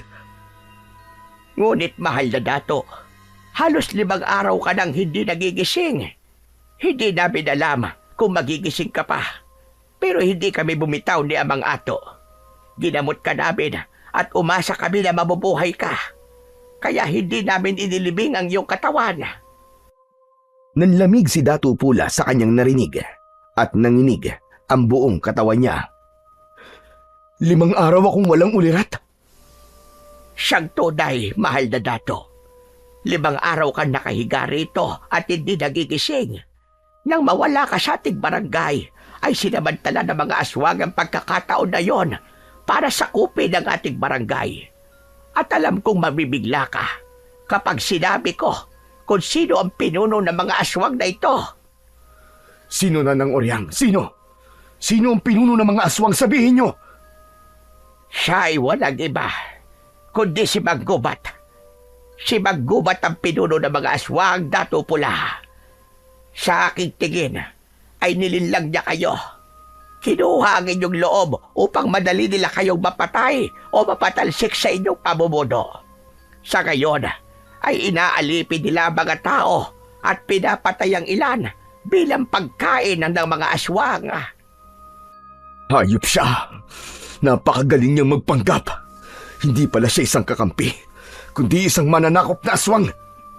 Babawiin ko ang barangay natin sa kanya. Hindi ako makakapayag na magtagal ito sa mga kamay niya. Si Bagwis, Nanang Oryang. Nasaan si Bagwis? Kailangan ko ang tulong niya. Siyang makakatulong sa akin sa paglaban sa mga aswang. Kailangan ko siyang makausap, Nanang Oryang. Natahimik muli si Nanang Oryang na labis na ikinabahala ni Datu Pula. Bakit bigla ka na nahimik, Nanang Oryang? May nangyari ba kay Bagwis? Pinatay ba siya ng mga aswang? Sana nga ay pinatay na lang siya ng mga aswang. Dahil alam ko na mas matatanggap mo yon, Datu Pula. Buhay na buhay si Bagwis at naroon siya sa ating barangay. Alam kong magiging masakit ito sa inyo. Ngunit umanib na si Bagwis sa mga aswang. Ginawa siyang kanang kamay ni Manggubat dahil tinulungan ni Bagwis si Manggubat na sakupin ang ating barangay. Mabuti na nga lang at nagawa kong makatakas doon dahil kung hindi ay panigurado, napapatayin din nila ako. Hindi. Hindi maaari ito. Paano ito nagawa sa akin ni Bagwis at sa ating mga tao? Bakit niya tayo tinraidor? Matalik kami magkaibigan, Nanang Oryang. Alam niyo yan. Iba ang nagagawa kapag ang tao ay uhaw sa kapangyarihan, mahal na dato. Marahil ay nasilaw si Bagwis sa mga ipinangako sa kanya ni Manggubat. Pakiramdam ni Datu Pula ay namatay siya ng sandaling yun matapos malaman ang mga nangyari sa panahon na siya ay walang ulirat. Napakasakit para sa kanya ang ginawa ng matalik niyang kaibigan na si Bagwis. Sa lahat ng tao, ito ang pinakahuli na alam niyang magtatraidor sa kanya. Itinuring niya itong parang tunay na kapatid. Kaya hindi niya lubos maisip kung anong pumasok sa utak ni Bagwis at umanib ito sa puwersa ng mga mananakop na aswang. Sa mga lumipas na araw ay unti-unting natanggap ni Datu Pula na wala pa siyang kakayahan na harapin sina Manggubat dahil sa kanyang kalagayan. Hinayaan niya sina Amang Ato at Nanang Oryang na gamutin siya. Bawat patak ng langis at pagpahid ng dinurog na halamang gamot sa kanyang mga sugat ay may dalang hapdi, ngunit tinatanggap niya yon bilang paalala ng kanyang pagkatalo at ng kanyang muling pagbangon. Malinaw sa isip ni Datu Pula ang kanyang layunin na kailangan niyang bumangon at muling lumakas. Hindi siya maaaring manatiling nakahiga habang pinipinsala ng mga aswang ang kanyang nasasakupan. At nangako siya sa kanyang sarili na hindi magtatagal ay pababagsakin niya ang mga mananakop na aswang at babawiin niya ang dapat ay sa kanila ng kanyang mga mamamayan. Makalipas ang ilang araw, ay unti-unti na ngang naghilom ang mga sugat ni Datu Pula. Nagagawa na rin niyang makatayo at maglakad-lakad. Ngunit hanggang sa labas lang siya ng kubol ni Amang Ato dahil iniiwasan nila na may makakita sa kanyang ibang tao. Hindi pwedeng makarating kina Manggubat at Bagwis na buhay pa ang Datu. Dahil kapag nalaman ng mga ito na buhay pa siya at kung nasaan siya, ay may posibilidad na ang barangay naman ni Amang Ato ang manganganib. Nalalaman ni Datu Pula ang nangyayari sa kanilang barangay sa pamamagitan ni Amang Ato at Nanang Oryang. Ang mga ito ang nagkikwento sa kanya ng mga kaganapan doon. Gaya na lamang ng hapon na yon, nakaupo si Datu Pula sa banig sa loob ng kubol ni Amang Ato nang pumasok ang matandang lalaki na may dalang balita sa kanya. May bago ho ba kayong balita sa akin, Amang Ato? Meron, Datu Pula, at hindi maganda ang aking ibabalita. Sa sitwasyon nating lahat ngayon, ay hindi na ako umaasa na magandang balita. May nakapagsabi sa akin na nagsisimula na sumalakay ang mga mananakop na aswang sa ibang barangay. Ang akin sa panta ay plano nilang sakupin ang buong bansa. At kapag nangyari yun, ay paniguradong babagsak tayong lahat. Kung ganun, ay nararapat lang na pabagsakin ko agad si Manggubat bago pa niya masakop ang ibang barangay. Mas lalong lalakas ang puwersa nila habang dumadami ang barangay na kanyang nasasakop. Tama ka, mahal na Dato. Sa ngayon, ay ikaw na lamang ang pag-asa naming lahat. Ngunit kailangan niyo pang magpalakas. Kahit hilom na ang mga sugat mo, ay hindi ito indikasyon na kaya mo nang makipaglaban muli. Nauunawaan ko po, Amang Ato. Malinaw na ang aking pag-iisip at hindi ako susugod ng di pa ako ganap na malakas. Ayoko muling matalo ng mga aswang. Hindi na ako papayag na magwagi sila ulit laban sa akin. Marahang tumango si Amang Ato bilang pagsang-ayon nito. Sa kabila ng pagkatalo noon ni Datu Pula sa mga aswang, ay malakas pa rin ang paniniwala niya na aayon pa rin sa kabutihan ang pagkakataon. At hindi magtatagal ay muling babalik sa normal ang kanilang mga buhay. Dumating ang araw na naramdaman ni Datu Pula na tuluyan ng bumalik ang kanyang lakas, pero hindi yun naging dahilan para agad siyang sumabak sa digmaan laban sa mga aswang na mananakop. Alam niya na kailangan niya ulit linangin ang kakayahan niya sa pakikipaglaban. Kaya naman, madaling araw pa lang, ay gising na si Datu Pula. Lumalabas siya ng kubol habang tanga ng isang matalim na itak. Dahil sa paniniwalang tuluyan ng nawala na ang espada ng kanyang ama at naisip niyang itak muna ang kanyang gagamitin. Tuwing umaga, bago sumikat ang araw, ay palaging nagsasanay si Datu Pula. Kahit pa meron siyang kakaibang lakas, ay ayaw niyang maging kampante, lalo na't napagtanto niya na hindi basta-bastang kalaban ang mga aswang. Hindi na siya papayag na maulit muli ang pagkagapi niya sa mga aswang at ipapakita niya sa mga ito kung ano ang kaya niyang gawin para lang bawiin ang barangay na sinakop ni Manggubat. Isang umaga, matapos ang nakakapagod na pagsasanay, ay naupo si Datu Pula sa nakausling ugat ng malaking puno. Tagaktak ng pawis ang kanyang matipunong katawan. Maya-maya pa ay lumapit sa kanya sina Nanang Oryang at Amang Ato. Napansin niya ang isang mahabang bagay na nakabalot sa pulang tela na dala ni Nanang Oryang. Sabay na bumati at nagbigay ng paggalang ang dalawang matanda sa mahal na Datu. Mahal na Dato, ano na po ang lagay ng inyong pagsasanay? Maayos na po, Nanang Oryang. Pakiramdam ko ay handa na ako anumang oras. Kailangan ko lamang malaman kung kailan ang tamang oras ng aking pagsalakay. Kung kailangan niyo po ng tulong, ay sasabihan ko ang aming Datu upang matulungan ka, Datu Pula. May mga hukburin kami na nakahandang tumulong sa inyo kung kinakailangan. Ngayon pa lang ay iparating mo na ang aking pasasalamat sa inyong Datu. Amang Ato, hindi ko to kakayanin na mag-isa. Kaya malaking bagay kung merong tutulong sa akin. Humakbang si Nanang Oryang papalapit kay Datu Pula. Mahal na Dato, may isa pang maaaring makatulong sa inyo. Tanggapin mo ang bagay na ito. Inabot ni Nanang Oryang ang bagay na nakabalot sa pulang tela at nagtatakang tinanggap naman yun ni Datu Pula. Inalis niya ang pulang tela at nanlaki ang kanyang mga mata nang malaman niya na yon ang espada ng kanyang ama. Hindi makapaniwalang napatingin si Datu Pula kina Nanang Oryang at Amang Ato. "Ang espada ng aking ama! Paano niyo po ito nakuha? Ang buong akala ko nawala na ito." Nakita namin yan sa gubat kung saan kasi nalakay ng mga aswang. Kinuha namin ang espadang yan dahil alam naming pamana pa yan ng inyong ama. Tumayo si Datu Pula at bahagyang yumukod sa dalawang matanda. "Ako po ay lubos na nagpapasalamat sa inyo, Nanang Oryang at Amang Ato. Napakalaki po ng tulong niyo sa akin. Sa kabila ng aking pagkatalo sa mga aswang, ay hindi kayo nawalan ng paniniwala sa akin. Maraming salamat po sa inyo." Dahil hindi kaya burahin ng isang beses na pagkakamali ang magagandang bagay na yung nagawa, Datu Pula.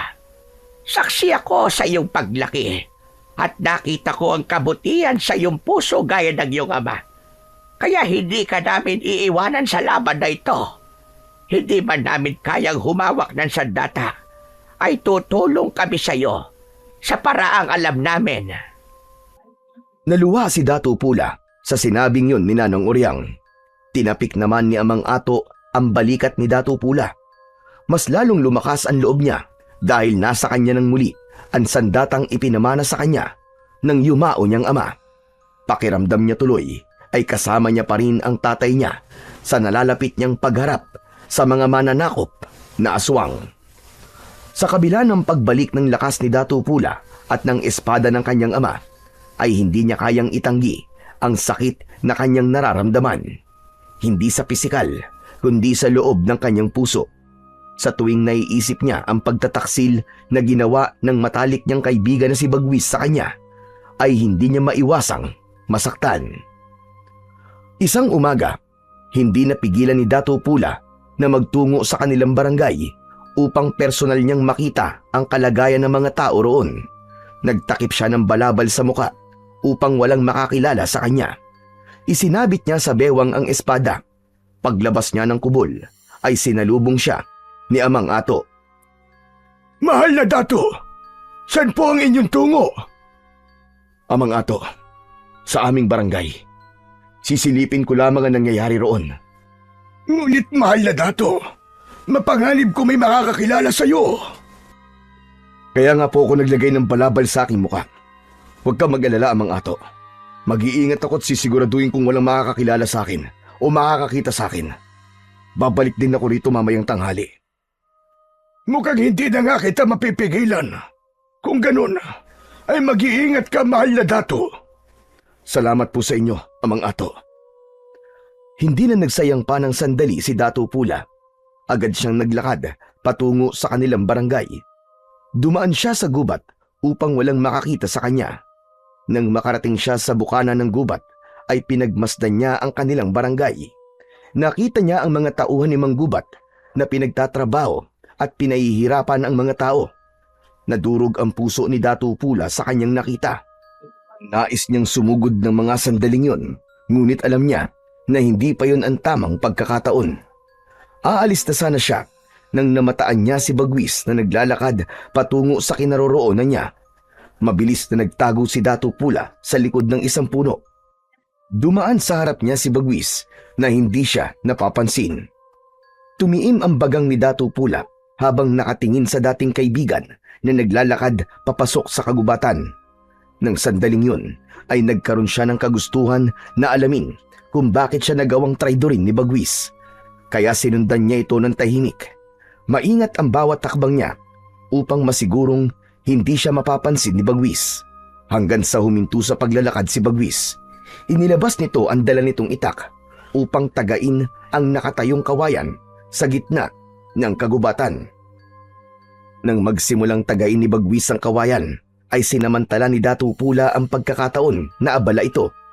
Sinabayan niya ang pagbagsak ng itak sa kawayan sa paghakbang niya upang hindi marinig ni Bagwis ang mga yabag ng kanyang paa.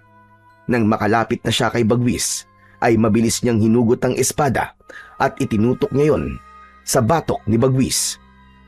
Natigilan si Bagwis nang maramdaman ito ang malamig na dulo ng espada.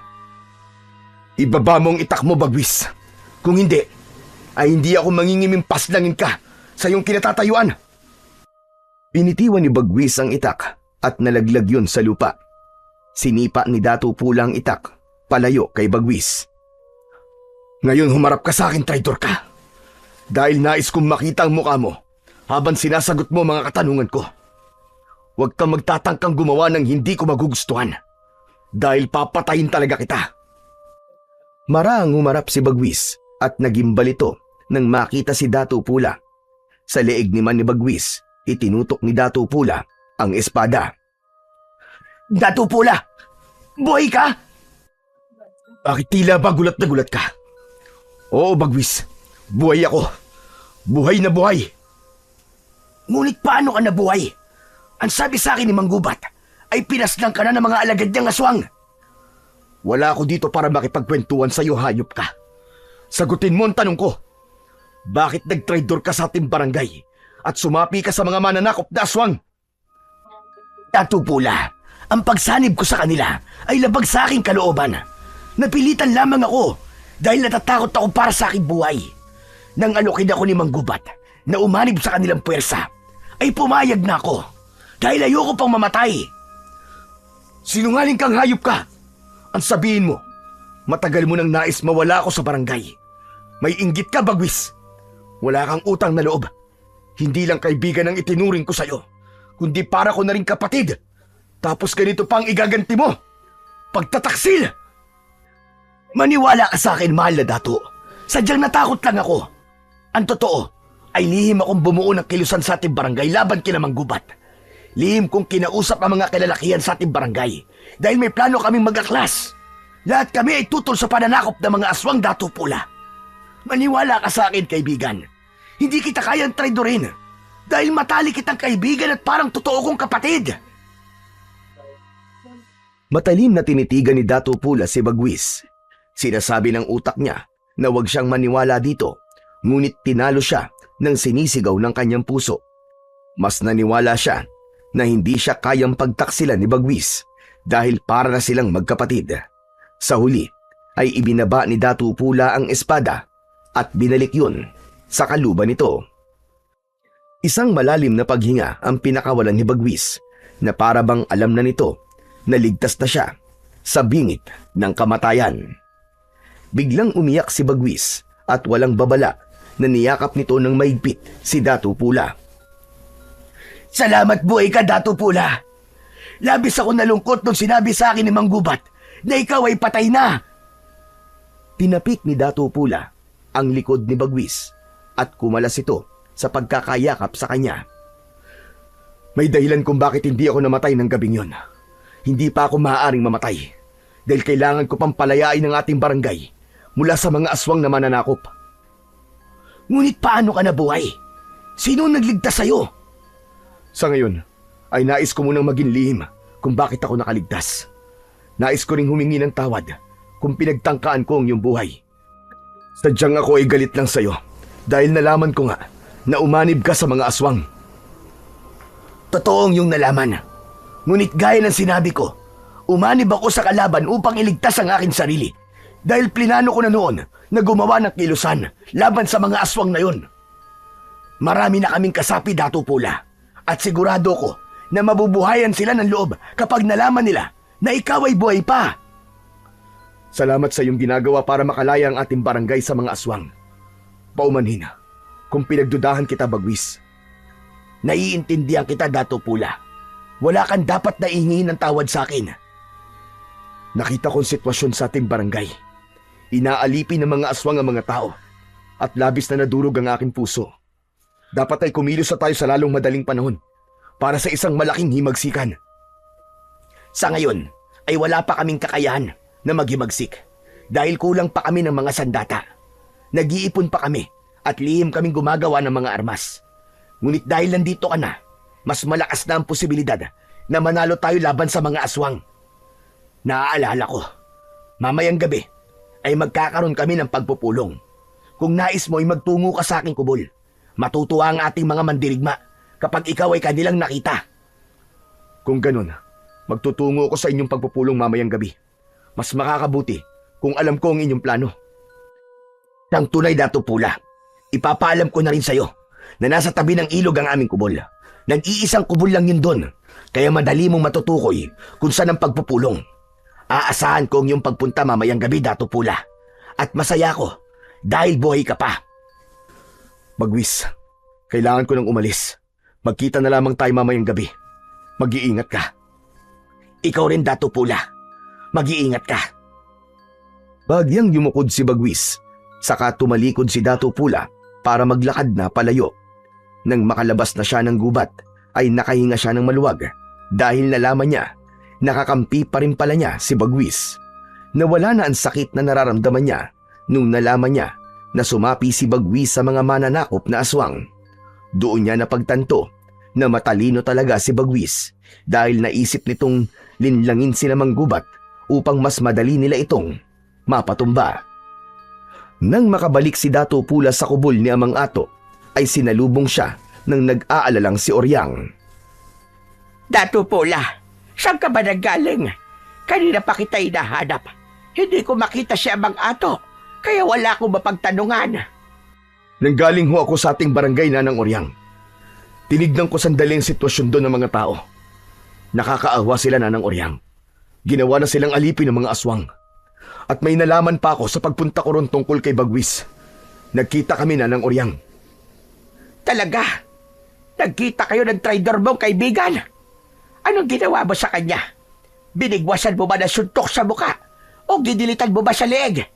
Sana, ginilitan mo ang leeg niya dahil yun ang nararapat sa mga taksin na kagaya niya. Huminahon ka, Nanang Oryang. Wala akong ginawa kay Bagwis. Hindi ko siya sinaktan. Ako, alam mo bang matagal na akong gigil sa Bagwis na yon? Kung ako ang nakaharap niya, ay dudukutin ko mga mata niya at ipapakain ko yun mismo sa kanya. Nanang Oryang, huminahon kayo. Kakampi po natin si Bagwis. Hindi natin siya kalaban. Ano ka mo? Ulitin mo nga ang tinuran mo, mahal na Dato. Makinig kayo sa akin. Hindi totoong kakampi siya ni Namang Gubat. Ang totoo, kaya siya umanib sa mga aswang ay upang iligtas ang kanyang sarili. Nang sa gayon, ay makapagbuo siya ng kilusan laban sa mga aswang. Sa ngayon, ay may mga umanib na sa kilusan nila. At mamayang gabi, ay magpupulong kami sa kubol ni Bagwis malapit sa ilog. Hindi agad nakapagsalita si Nanang Oryang at bahagyang nanlaki pa ang mga mata nito. Ramdam ni Dato Pula na hindi ito makapaniwala sa nalaman. Mahal na Dato, hindi talaga ako makapaniwala sa iyong sinabi. Ilang beses ko nasaksihan kung paano inalipin ni Bagwis sa mga tao sa ating barangay. Tila kahina-hinala ang sinabi mong siya ay ating kakampi. Marahil po'y ginawa lamang niya yun dahil ayaw niyang magduda sa kanya si Mang Gubat. Nanang Oryang, mas malaki na ang posibilidad na manalo tayo sa digmaan natin laban sa mga aswang na mananakop dahil kay Bagwis. Maganda na meron tayong espiya upang malaman natin kung ano ang susunod nilang gagawin. Magandang bagay nga yan. Ngunit duda pa rin ako kay Bagwis, mahal na Dato. Alisin mo na ang pagdududa sa kanya dahil siya ay tunay nating kakampi. Huwag kang mag-alala, Nanang Oryang, dahil nararamdaman ko na malapit nang makalaya ang ating barangay mula sa mga mananakop na aswang. Nang dumating si Amang Ato, ay ipinaalam dito ni Dato Pula ang nalaman niya tungkol kay Bagwis. Ipinaalam din niya ang mangyayaring pagpupulong mamayang gabi. Gaya ni Nanang Oryang, ay nagkaroon din ng pagdududa si Amang Ato kay Bagwis. Anito, ay hindi nito maintindihan kung bakit wala pa rin itong tiwala sa kaibigan ni Dato Pula. Ipinaliwanag naman ni Dato Pula kay Amang Ato na talagang kakampi nila si Bagwis. Pagsapit ng gabi, ay naghanda na si Dato Pula sa pagpunta sa pagpupulong. Isinabit niya ang espada sa kanyang bewang. Paglabas niya ng kubol, ay nag-uusap doon sina Nanang Oryang at Amang Ato. Lumapit siya sa dalawang matanda at nagpaalam. Mahal na Dato Pula, huwag ka na kayang tumuloy sa iyong pupuntahan. O kaya isama mo na lang kami ni Amang Ato. Nanang Oryang, huwag na kayo mag-alala sa akin. Magiging ligtas ako. dahil si Bagwis at ang mga kaanib sa kilusan ang aking kikitain.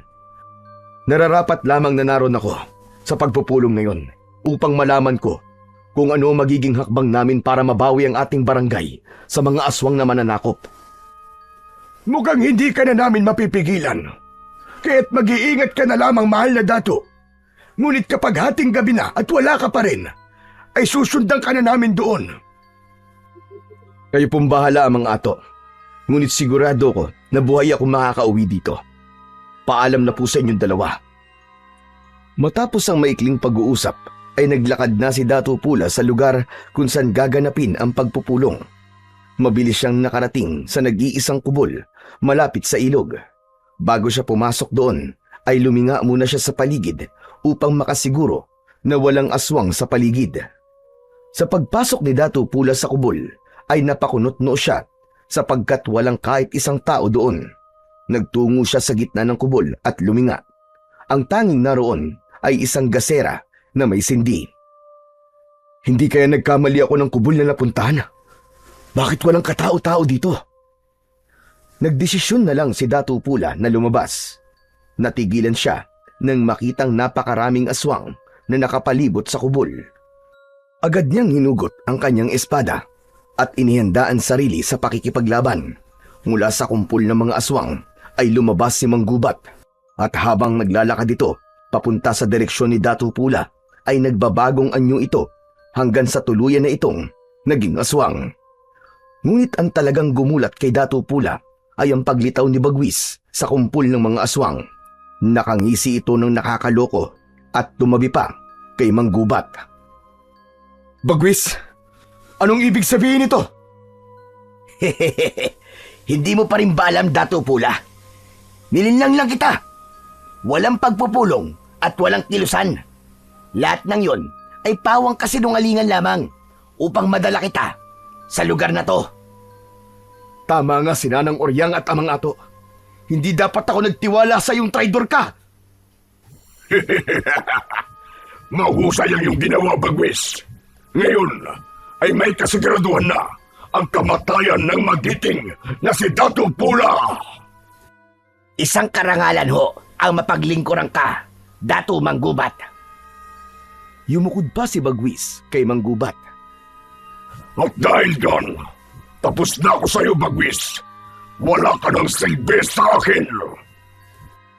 Teka, anong ibig mong sabihin? Biglang isinaksak ni Manggubat ang matutulis nitong kuko sa dibdib ni Bagwis at dinukot nito ang puso nun.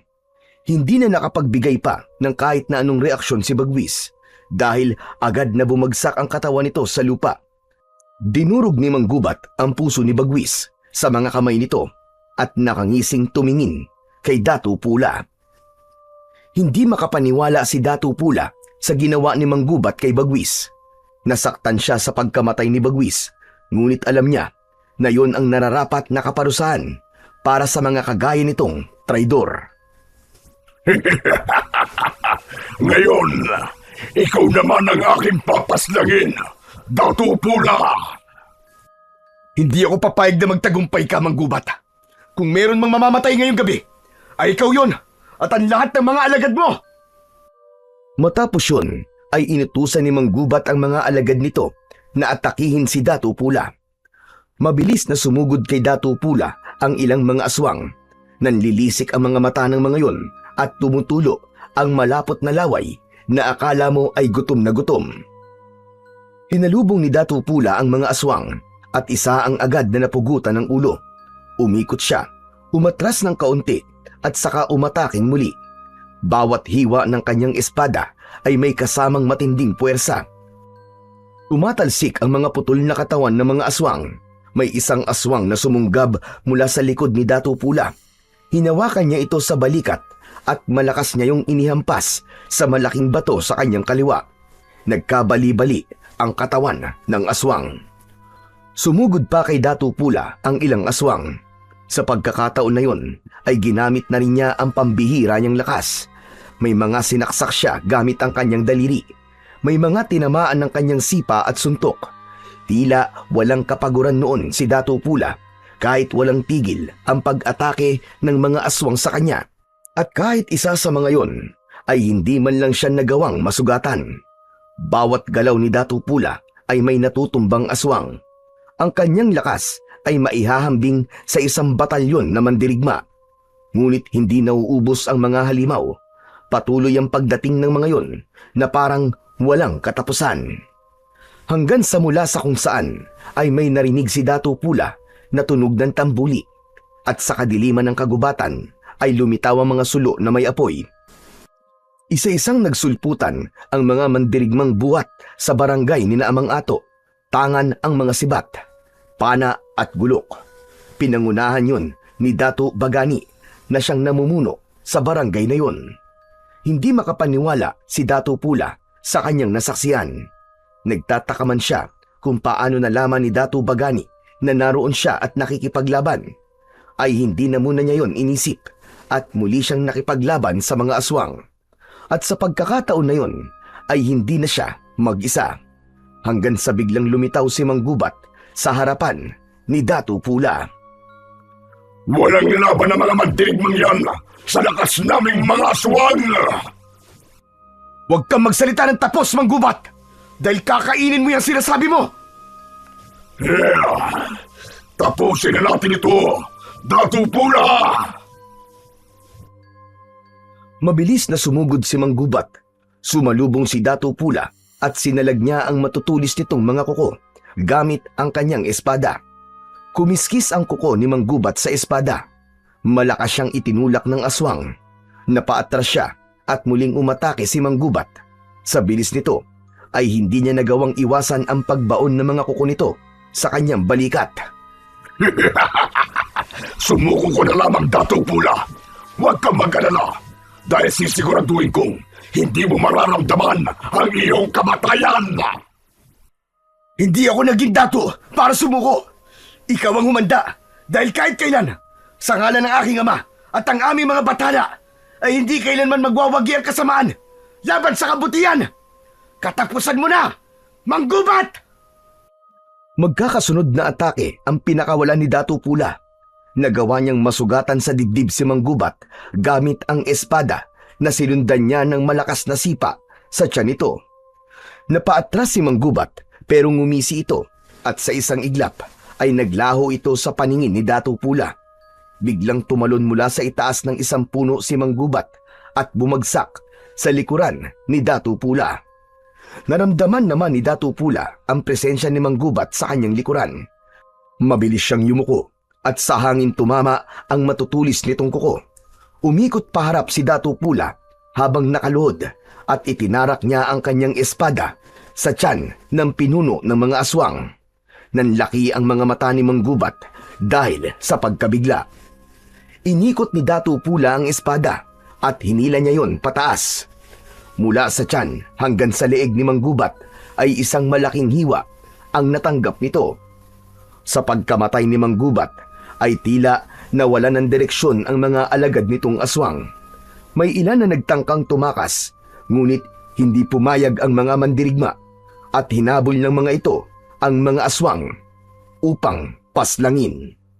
Habang si Datu Pula ay nagpatuloy sa pakikipaglaban sa mga natitirang aswang hanggang sa wala nang natirang buhay sa mga yon, kahit isa. Matapos ang madugong laban, ay lumapit si Datu Pula kay Datu Bagani at lubos siyang nagpasalamat dito. Sa pagkakataon na yon, ay lumabas na si Nanang Oryang at Amang Ato mula sa pinagtataguan ng mga ito. Masayang lumapit ang dalawa kay Datu Pula. Huwag niyo pong sabihin na kayo nagsabi kay Datu Bagani kung saan ako magtutungo. Ama ka, mahal na Datu. Dahil hindi kami mapalagay ni Oryang, kaya kinausap namin si Datu Bagani upang ikay sundan. At hindi nga kami nagkamali dahil isang patibong ang inihanda sa iyo ni Bagwis. Maraming salamat po sa inyong dalawa. Sa pangalawang pagkakataon ay iniligtas niyo po ang aking buhay. Hindi na nagtagal doon sina Datu Pula. Naglakad na sila papunta sa barangay ni Datu Pula upang sabihin sa mga tao ang isang napakagandang balita. Matapos ang lahat, ay muling naibalik kay Datu Pula ang pamumuno sa kanilang barangay. Muling nagkaroon ng sigla ang mga tao dahil sa wakas ay nakalaya na sila sa mga mananakop na aswang.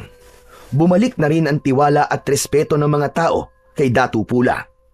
Isang hapon, nagtungo si Datu Pula sa libingan ng kanyang ama. Ibinaon niya ang kanyang espada sa tabi ng libingan nito. Ama, nagtagumpay tayo mula sa mga mananakop na aswang. Nangangako ako na simula ngayon ay hindi ko nahahayaan na maulit ang pangyayaring yun. Dahil hanggat ako ay humihinga, ang ating lugar ay mananatiling malaya laban sa mga masasamang nilalang at nais na sumakop dito. At habang pinapanood ni Datu Pula ang paglubog ng haring araw, ay nanatili siyang nakatayo sa harap ng puntod ng kanyang magiting na ama. Dala niya sa kanyang puso ang pangako na handa siyang lumaban muli para sa kanyang bayan, laban sa lahat ng uri ng mananakop at kampon ng kadiliman. So yun na po mga idol, sana po ay nagustuhan nyo ang ating kwento sa araw na ito. Ngayon naman po ay dumako na po tayo sa inyong pinaka-nire-request at pinaka-hinihintay na shoutout portion. Ano pa pong hinihintay natin? Ito na po. Shoutout po at maraming salamat po sa inyo. Jepoy Adornado, shoutout po. Vilma Loreto, Herman Loreto, Geraldine Almonte at Delia Loreto. Maraming salamat po sa inyo sa walang sawang suporta at pakikinig. Shoutout din po Arlene Elardo. Shoutout daw sa mga magtutubig. Maraming salamat po sa inyo dyan sa inyong pakikinig. Shoutout po Anthony Y2I9D.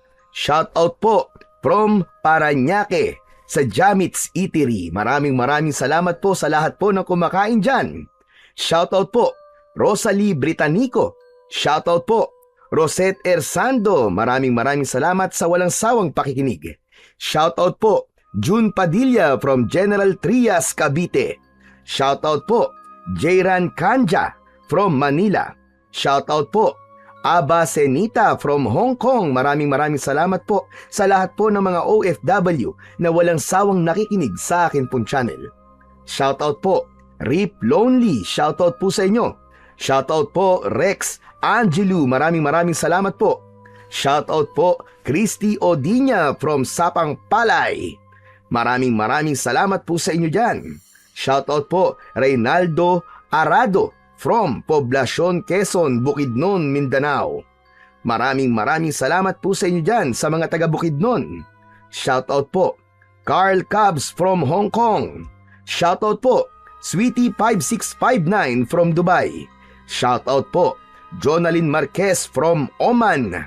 Shoutout po Hazel Fiesta from Dubai. Shoutout po Rona Galyado from Hong Kong. At shoutout po Annalisa Baselio from Qatar. Ami Mac, maraming salamat po sa inyong walang sawang pakikinig. Muli po, maraming salamat po sa inyong walang sawang suporta at pakikinig ng mga kwentong aswang at katatakutan sa aking munting channel na The Voice Addict at Apong Isaac. Hanggang sa susunod pa pong kwento na magpapatindig ng inyong mga balahibo mula sa mundo ng kababalaghan.